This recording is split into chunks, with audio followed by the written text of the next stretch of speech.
Shalom Lekulam. My name is Phyllis Greenberg Heidemann, and as president of the International March of the Living, I am very pleased to welcome you today to our exclusive screening of Blind Love, a Holocaust journey through Poland with man's best friend.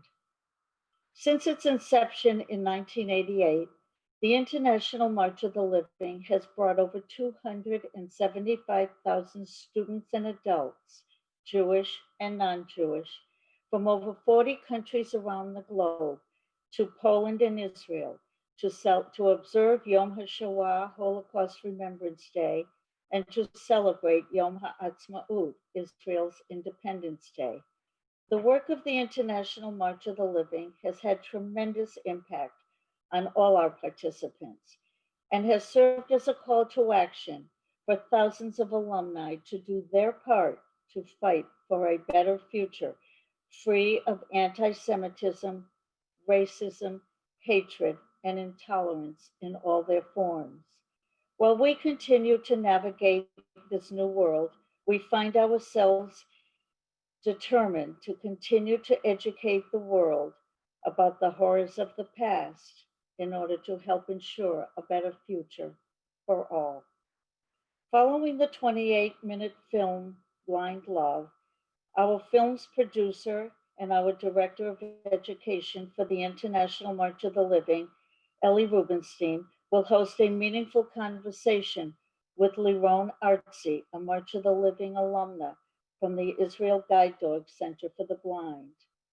Eli Rubenstein is also director of March of the Living Canada, founder and director of the March of Remembrance and Hope Canada, religious leader at Congregation Habonim, and co-chair of the Israel Guide Dog Center for the Blind. His latest book, Witness, Passing the Torch of Holocaust Memory to New Generations, was published by Second Story Books in 2020. This incredible book commemorates the 75th anniversary of the end of World War II and the liberation of Holocaust survivors. I highly recommend that each of you read this book. Without further ado, please join me as we turn our attention to the incredible film, Blind Love.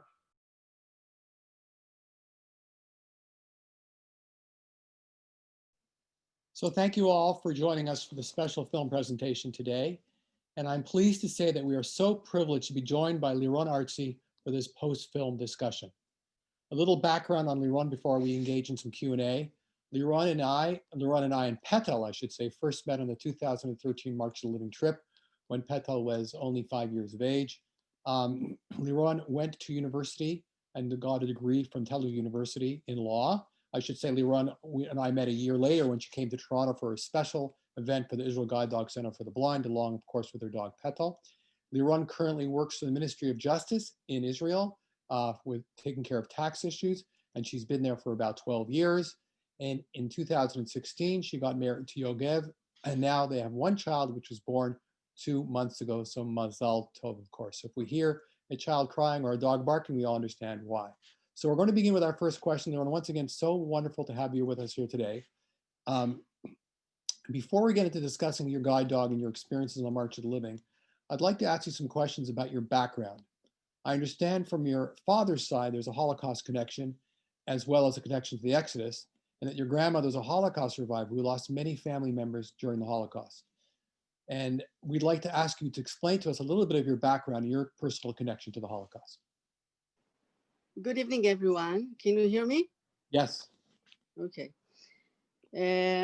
As you said, my grandmother and her family, they lived in Alexandria, that is a township near Rovno. And my grandmother, she lost lots of her family members, like uncles, aunts, and the ministry, the head of the ministry of Alexandria wanted the house of my grandmother and her family because they were very rich. And as a result of that, he was able to give them the opportunity to move to Russia. And from Russia, they moved to Germany, and from Germany to France, where they went on the Exodus ship where they came from to Israel.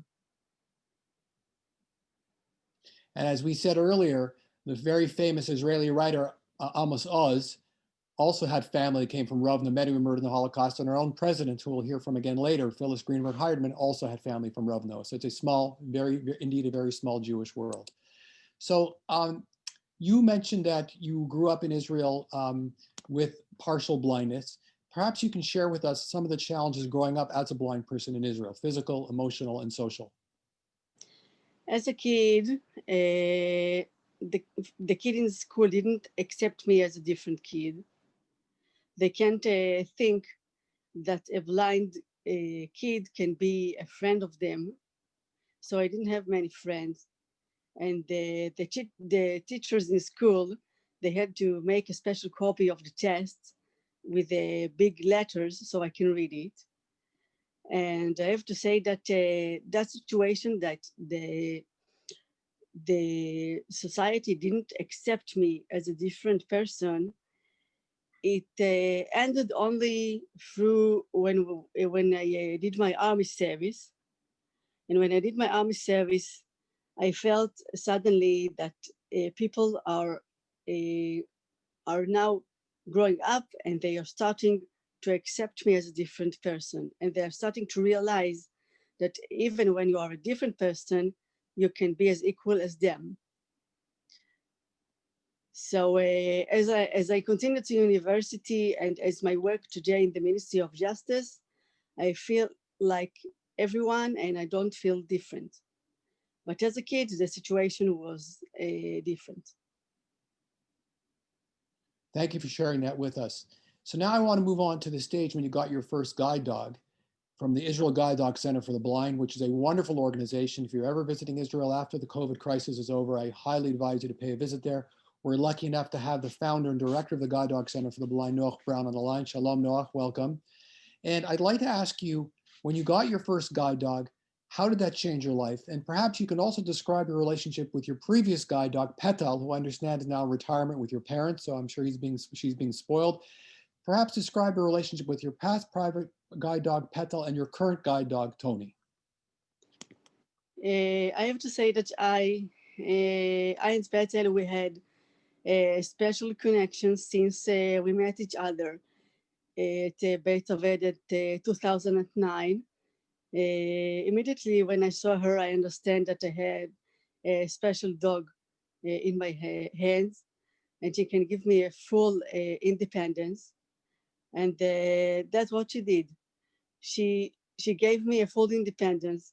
She make me feel very comfortable walking the streets, through obstacles, through people.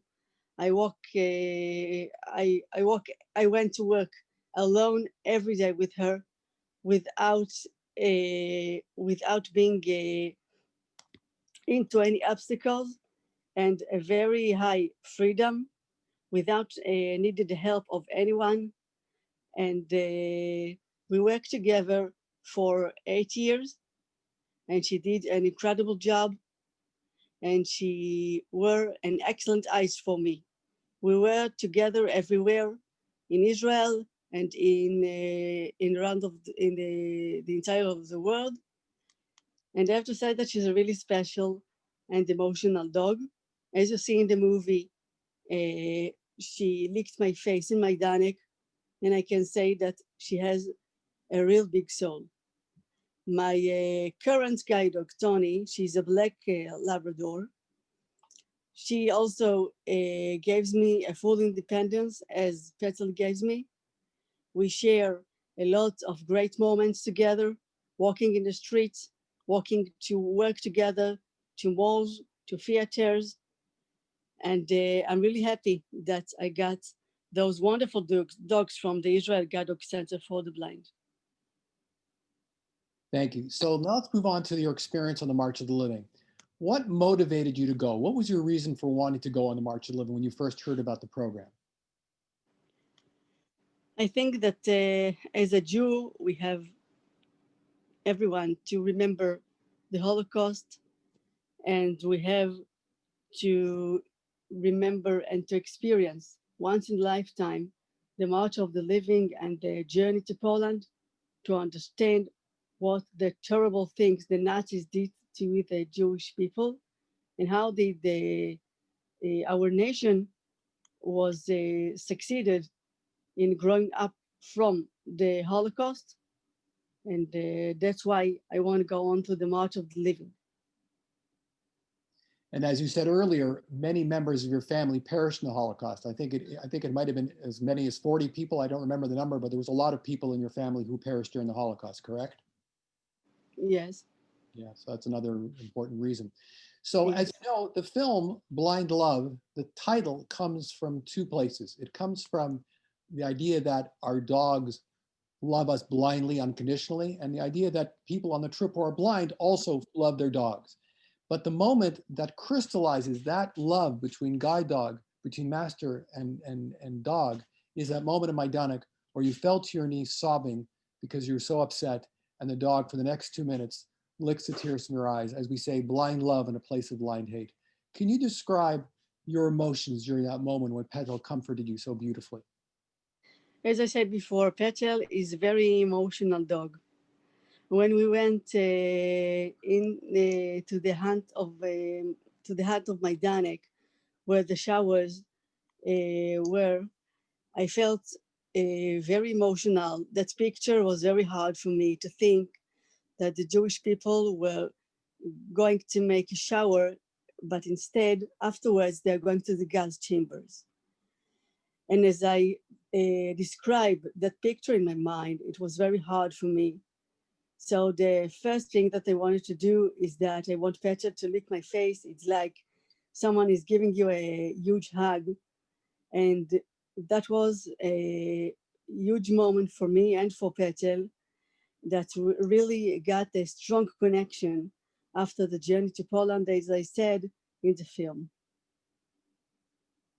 Thank you. Thank you for sharing that with us. It's such an incredible moment. Everybody always talks about that scene as being one of the most pivotal moments in the film. I'm sure there were very many other moving moments. Anything else on that trip that you'd like to share with us that really touched your heart very deeply, besides from that moment you just talked about? In Majdanek, there's a ash mountain, where that mountain is from the ash that the people that were killed there. That is the ash that has in this mountain.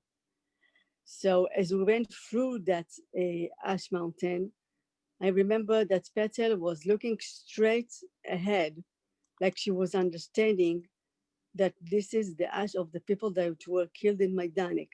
You know, I saw the other dogs when we stand there next to the ash mountain, how they react.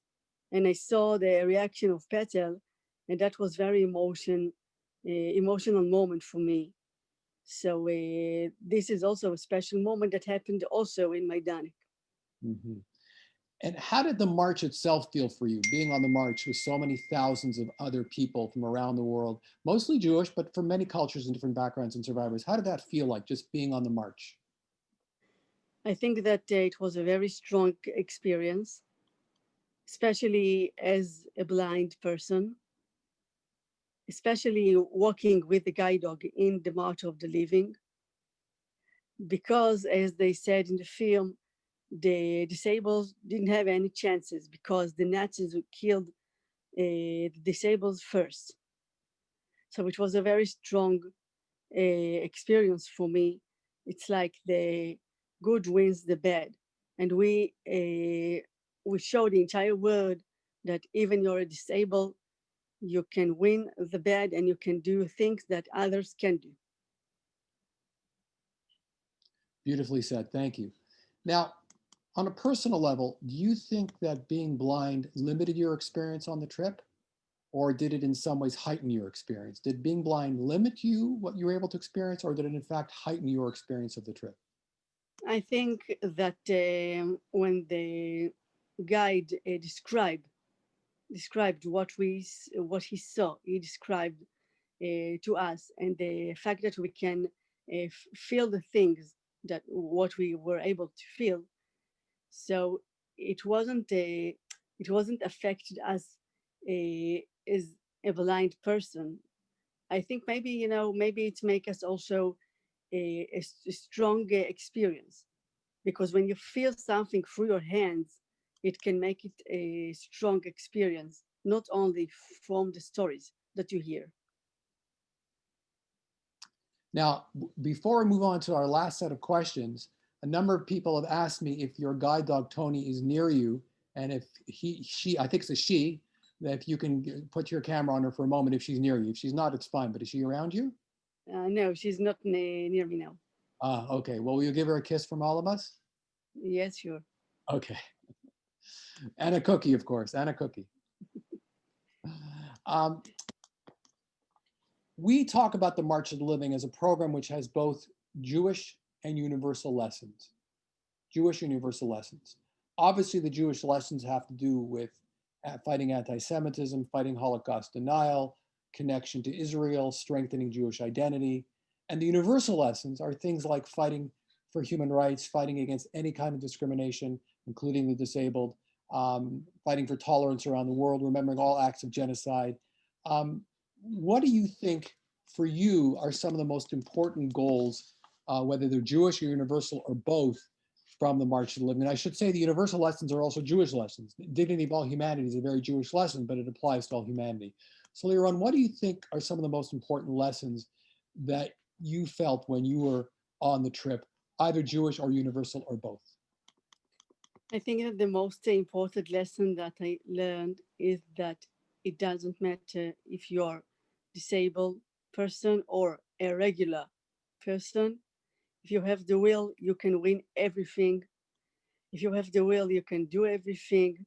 The good can win the bad. And that's why, as I said before, I think that it was very emotional and strong experience for me to went to the March of the Living, because where dead people are walking, we walk there as a live person and a disabled person. I felt that when I were walking there, I felt like I had a big win. I felt like the Nazis didn't give any chance to the disabled, and that we did the opposite thing. We showed the entire world that even you are disabled, you can do everything as a regular person. And this came as a connection to the Holocaust, because also a blind person and also as a Jews. As a Jews, we were walking there, winning the Nazis. And as the blinds, we are walking there, winning also our disabilities, and also the bad things that the Nazis did to the Jewish people. So touchingly and poetically said. Thank you. Thank you.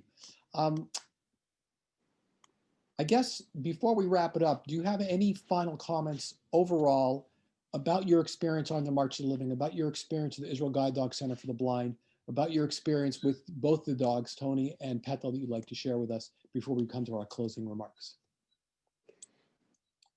I think that it's very important to everyone to join to the March of the Living and the journey to Poland as the Jews, and also from the entire of the world, to experience and not to forget the Holocaust.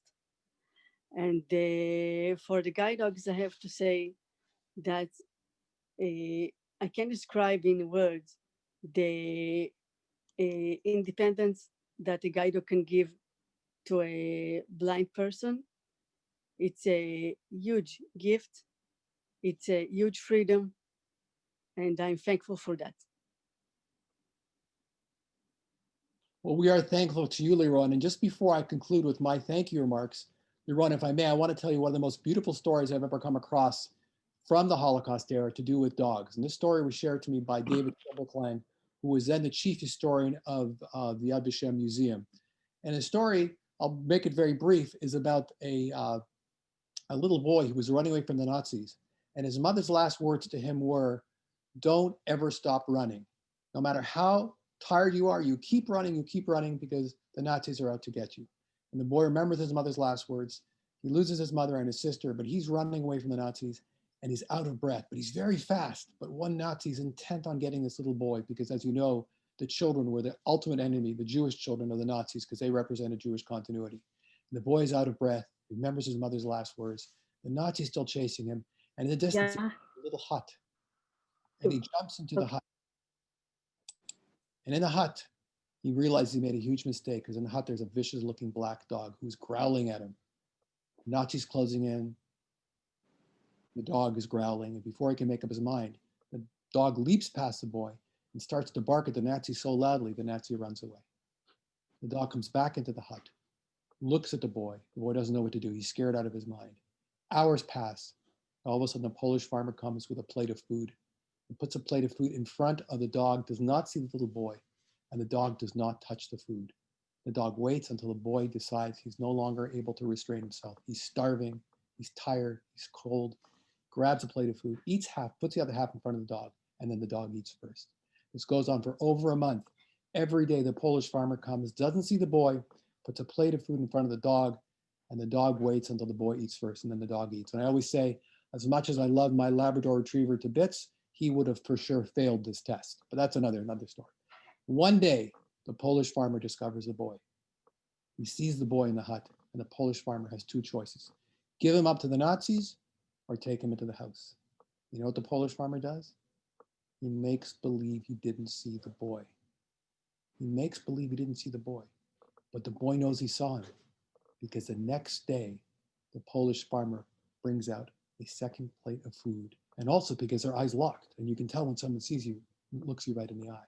So the next day, the Polish farmer brings out a second plate of food. You see, he was not brave enough to take him to the house, but not terrible enough to give him up to the Nazis. And I can't blame him. And Polish people would have risked their lives and lost many of their family members if they were caught. So he wanted to help the boy, but he was too scared for his own family's life. So he brought a second plate of food. And again, for the next few months, the dog waited until the boy ate first. And then the cold Polish winter becomes even worse. The boy's dressed in rags and he's freezing. He's absolutely freezing. And the dog instinctively nuzzles up to the boy and protects him from the cold, bitter Polish wind. And then the spring comes. The war is over. The boy's life is saved. He moves to Palestine to an orphanage where he writes down the story. And the last line from David Silberklein to the story is, maybe someday the rest of humanity will rise to the level of that four-legged animal. Maybe someday the rest of humanity will rise to the level of that four-legged animal. And you often hear people compare the Nazis to animals. They're insulting animals when they do that, because that dog and other dogs during the Holocaust showed a lot of humanity that sometimes we should reflect upon. So let me conclude before I turn this over to our president, Phyllis Greenberg Heidemann, with another thank you to Liron. I want to thank you for taking part in this journey we call the March of the Living, for participating in the film, and of course for joining us in this important discussion. Thank you for the opportunity.